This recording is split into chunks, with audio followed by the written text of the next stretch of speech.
suvni tejash kerak. Ikki o'qish darsida o'tgandik. Ikki dugona bo'lgan ekan.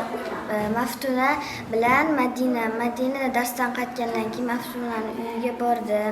Keyin Maftuna uyiga bordi. Keyin Maftuna o'ynaysanmi dedi. Yo'q dedi, men uylarni supurishim kerak dedim. Bo'lmasa men ko'chalarni supurib turaman, sen uylarni supurib bo'lganingdan keyin o'ynaymiz dedi.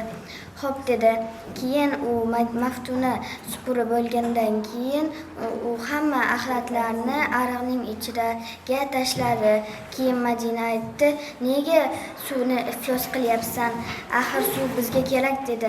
"Buvim aytganlar, doim shunday qilgan" deganlar dedi.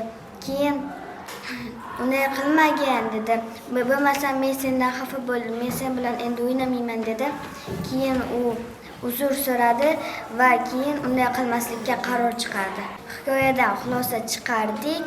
Biz ariqlarga, suvlarga chiqindilar tashlamasligimiz kerak. Suv hayot manbai. Biz yoshlar suvda asrashimiz kerak, avaylashimiz kerak.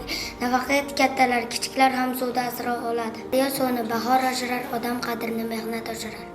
Suvni bersang elga, yasharasan ming yilga. Suvni nafaqat kattalar va biz ham asrashimiz kerak.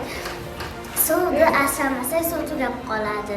Suv nafaqat odamlarga, insonlarga va hayvonlarga ham juda ham zarur.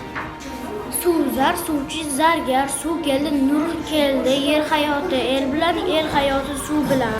Kichiklar ham, kattalar ham. Masalan, suv oqayotgan bo'lsa, uni yopib qo'yishimiz kerak. Suvni tejashimiz zarur.